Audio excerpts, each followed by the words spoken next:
Bom, pessoal, Ricardo Matheus mais uma vez aqui com vocês. E aí a gente está, ao longo deste ano, trazendo algumas pessoas aqui para conversar, para a gente trocar figurinhas aqui, para a gente acabar aprendendo também sobre os nossos colaboradores, que é o Café com o Fundador. E hoje a gente tem aqui a pessoa do Michel da Corégio. Michel foi um dos primeiros investidores, na verdade, o primeiro investidor da Brasil ao Cubo. Hoje é o nosso sócio. Então eu queria entender também de ti, Michel. Primeiro, quem és tu, se apresentar e também depois mostrar um pouco do teu background, da tua vivência nas outras empresas e a gente desenvolver esse bate-papo aí, pode ser? Claro. Bom, eu sou Michel Volpato da Corégio, como o Ricardo comentou, né? Sou natural daqui da região, de Gravatal, Santa Catarina. Sou formado em Engenharia Mecânica pela Universidade de Criciúma, pela SATIC. E a história minha com o Ricardo e com a Brasil ao Cubo, ela começou lá em 2016, eu acho, quando na época eu ainda trabalhava em plataformas de petróleo. Então eu trabalhava offshore, trabalhava no meio do mar.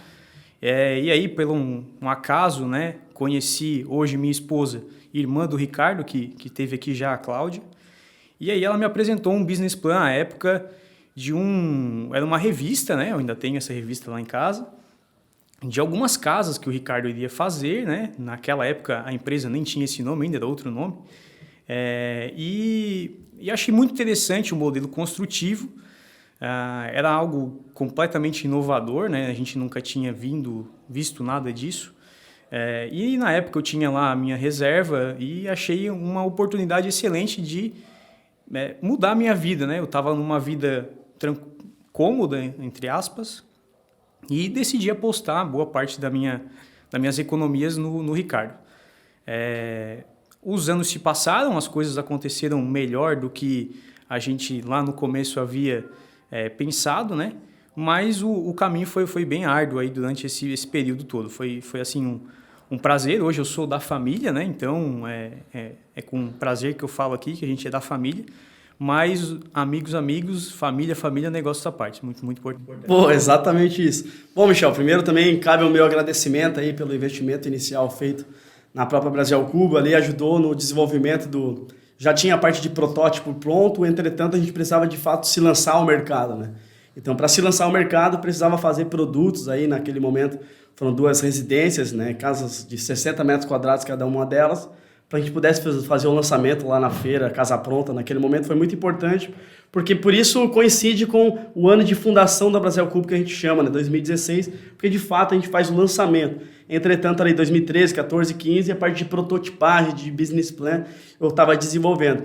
Mas quando a gente faz a primeira venda, de fato, 2016, a gente acaba falando aí que a Brasil ao Cubo nasce em 2016, com a vida do Michel para a empresa. Mas, Michel, conta um pouco também nas histórias nossas lá no começo, no sentido de tu fez investimento, mas trabalhava ainda offshore, então vinha a cada, acho que 60 dias, ficava um período aí comigo. Me conta como é que foi esse começo aí da Brasil.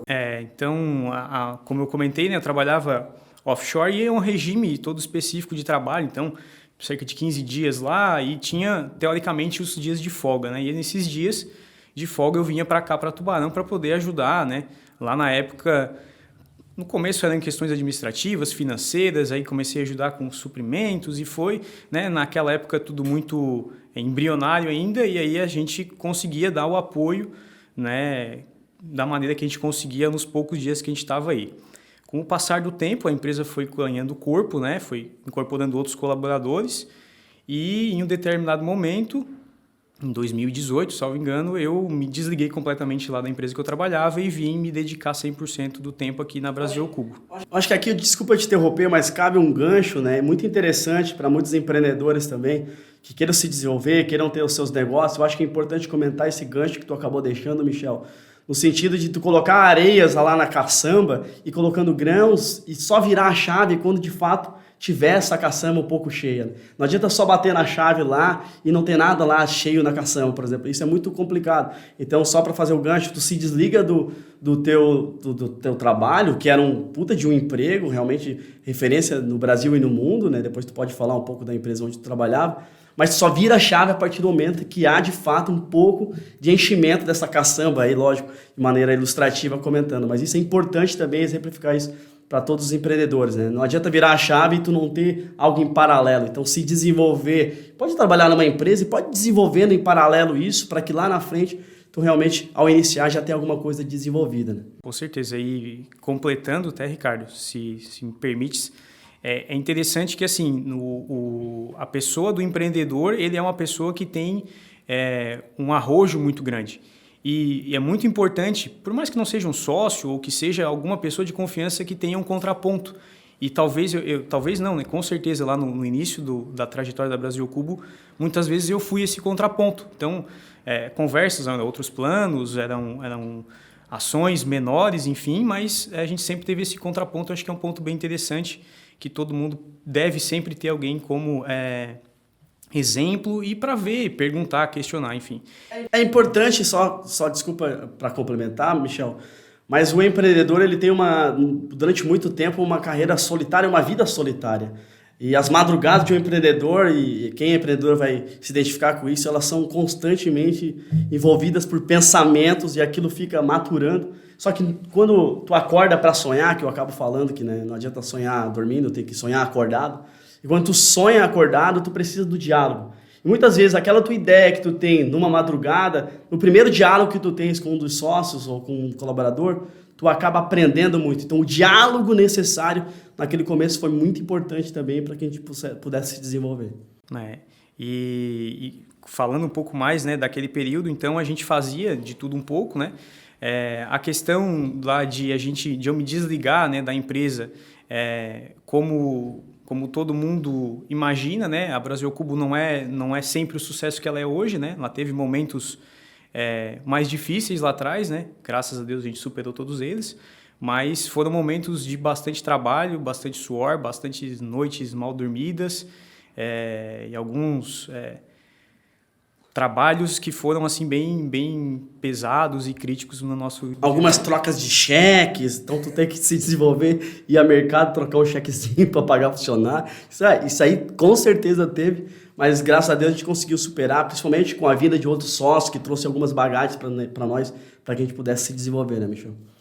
Mas me conta um pouco, Michel, da empresa onde tu trabalhava e como que era o teu processo lá. Tu comentou que trabalhava offshore, né?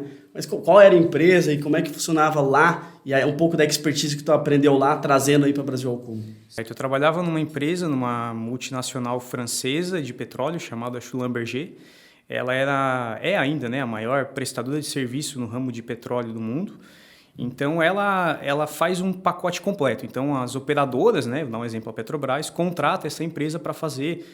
desde o início de descobrir onde há petróleo até deixar o poço pronto para ser produzido. Então, a gente participava desse trabalho. E, assim, as maiores ligações que eu vejo no dia a dia, que eu posso trazer para a realidade da Brasil Cubo, primeiro, é a excelência, né? Então, uma empresa de mais de 70 mil colaboradores, multidisciplinar, com várias nacionalidades, segmentos, um sistema de gestão muito avançado e, mais específico, onde eu trabalhava, a gente montou, na época, uma planta compacta. E essa planta compacta ela é muito semelhante à montagem dos módulos hoje. Então, a gente montava equipamentos um sobre o outro, parafusava. Então, essa expertise de lá me chamou muito a atenção na hora que o Ricardo, né, mostrou ali o business plan. Então, aquilo me chamou muita atenção porque é um sucesso na empresa que eu trabalhava. E aí toda a questão de agilidade, de entrega, prazos reduzidos, isso sempre teve na minha veia. Então, a agilidade da Brasil Cubo casou com aquela escola que eu tive lá atrás. Não, perfeito, Michel. Vou te convidar para beber um café, acho que acabou esquecendo, daqui a pouco fica gelado, aí a gente acaba não tomando. Mas é muito disso, né, Michel? Das expertise, da vivência que a gente traz do mercado e trazendo para a própria Brasil Cubo, a gente acabou se desenvolvendo. Mas eu queria também explorar, Michel, como é que é o teu dia a dia hoje na Brasil Cubo, contar um pouco da história, quais os setores que tu atuou e hoje, de fato, qual setor tu está atuando, como é que funciona o teu dia a dia aí? Beleza. Então, vamos lá. No início, né, como eu havia comentado, eram poucas pessoas, a gente fazia um pouco de tudo, então, suprimentos, logística, financeiro, departamento pessoal... Então, já fizemos de tudo um pouco, né? Bati escanteio e saia correndo para lá fazer o gol. Mais ou menos isso aí, mais ou menos isso aí. O que deve ser normal em quase todas as empresas que estão começando, né? E aí, com o desenvolvimento da empresa, eu, na época, assumi a área financeira. Em um determinado momento, com a chegada de um outro sócio, né? A gente dividiu essa área, ele ficou um pouco mais à frente E aí, com a entrada da Gerdau e um outro aprendizado gigante que a gente teve, uma empresa de multinacional, extremamente estruturada, a pessoa que estava à frente, que era o Felipe Brandi, assumiu, né, um novo desafio, que é as residências, acho que foi o primeiro, né, que teve aqui contigo. E aí eu voltei a essa área do financeiro. Então, hoje eu atuo gerenciando a parte financeira, né, juntamente com o pessoal, o time da Gerdau, que nos dá todo o suporte. O pessoal da Gerdau acaba fazendo um pouco da controladoria, né, como de fato, na negociação feita por meio da Brasil Cuba, a própria Gerdau, de fato, eles teriam uma cadeira nesse sentido. Michel hoje atua na parte de finanças, é o financeiro da empresa. E como é que funciona hoje? Tu tem um time, tu lidera essas pessoas, quais são as dificuldades que tu tens, assim, especificamente do setor? Porque eu entendo, assim, que gera um pouco de desafio, principalmente que, para mim, necessariamente, não é a minha cultura, não é a minha natureza, números, né? Sempre deixei claro isso em todos os argumentos, todas as minhas falas. E essa questão de tu complementar um pouco do teu déficit, então eu enxerguei em ti desde o começo assim, esse potencial de complementar um pouco de déficit que eu tinha no próprio meu perfil. Mas eu queria entender de ti um pouco mais específico do teu dia a dia mesmo ali, da parte financeira da empresa, os desafios que tem de fato do crescimento exponencial que a gente teve. Conta um pouco mais sobre isso, Michel. Claro. O crescimento, né, e a velocidade que a Brasil ao Cubo tem, né, ela é quase que um contraponto pelo departamento financeiro, vamos dizer assim, o padrão do departamento financeiro. É um departamento onde não se deve ter pressa de maneira alguma, você é o final da cadeia, então tudo que acontece em todos os outros departamentos, eles vão acabar chegando no financeiro. E eles podem chegar redondos, onde ocorreu tudo certo, e você simplesmente efetua um pagamento, enfim. Ou ele chega com algum detalhe e você tem que corrigir. Então, hoje no financeiro, né, atuamos 4 pessoas, né, mais a pessoa da Gerdau também. Hoje a gente faz todos os lançamentos fiscais, todos os lançamentos no sistema, faz todo o controle de fluxo de caixa, investimentos, captações de recursos quando necessário. Então a gente faz toda essa gestão do caixa e tenta sempre manter no limiar de agilidade e pressa, né? A gente nunca pode confundir pressa com agilidade. E no departamento financeiro de uma empresa, né, a gente tem que ser ágil para conseguir cumprir os prazos que a Brasil Cubo se compromete, mas de maneira alguma passando ou pulando alguma etapa para que a gente consiga ter 100% dos nossos objetivos e dos nossos compromissos honrados. Legal, bacana tu comentar esses processos, esses fluxos, né, Michel? Porque hoje a Brasil Cuba é uma empresa auditada, né, pela BDO. Queria que tu contasse um pouco mais como é que funciona assim, essa demonstração desses resultados, como é que foi a auditoria deles, esse processo também, que a gente, acho que o 2º ano já consecutivo sendo auditado por eles.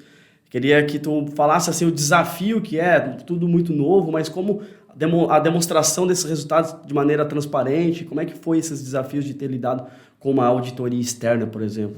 Sim, foi algo bem desafiador, né? Principalmente no primeiro ano, onde a Brasil Cubo nunca havia sido auditada por uma empresa externa, e aqui fica uma breve explicação. A auditoria externa nada mais é do que pessoas que têm conhecimento na área financeira, contábil, tributária, trabalhista, que analisam todos os seus documentos e verificam e validam tudo aquilo que você coloca no papel.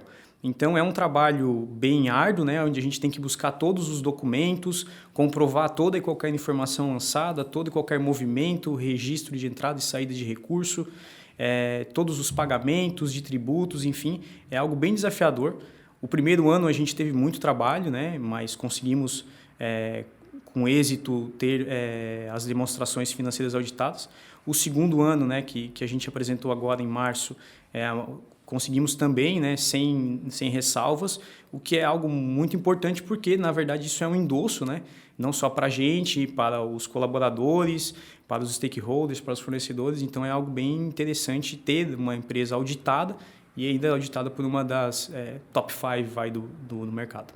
Bom, bacana, Michel. E para a gente caminhar aqui para o encerramento do nosso papo aqui, a gente sempre costuma abrir o microfone para os colaboradores que aqui vêm, para falar um pouco dos seus anseios, dos seus sonhos, falar o que espera do médio e longo prazo da Brasil Cubo, se tem algumas palavras para falar para o próprio time a qual hoje tu lidera. Queria entender de ti, o microfone está aberto aí para argumentar da forma que quiseres aí. Bom, primeiro eu gostaria de demonstrar o meu agradecimento, né, por fazer parte disso. É muito importante e muito gratificante, né? Quem esteve lá desde o começo vê onde a gente chegou aqui. E aí, transformando essas palavras para os colaboradores, quando você se sente parte de uma empresa, seja ela você sendo colaborador, seja terceiro, prestador de serviço, e você está engajado nisso, é muito legal quando você vê as coisas dar certo.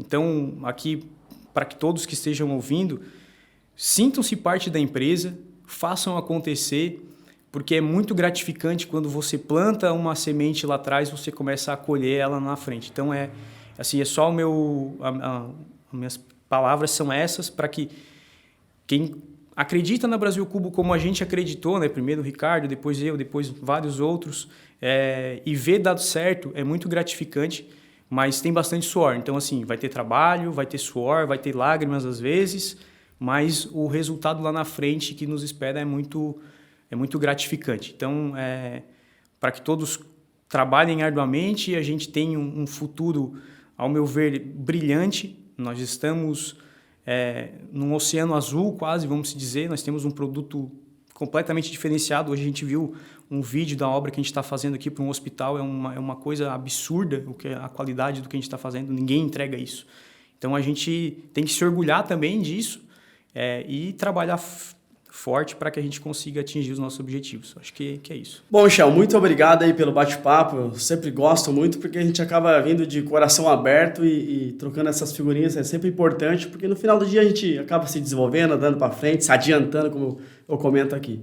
Então, muito obrigado. Valeu, pessoal, e nos vemos no topo. Até mais.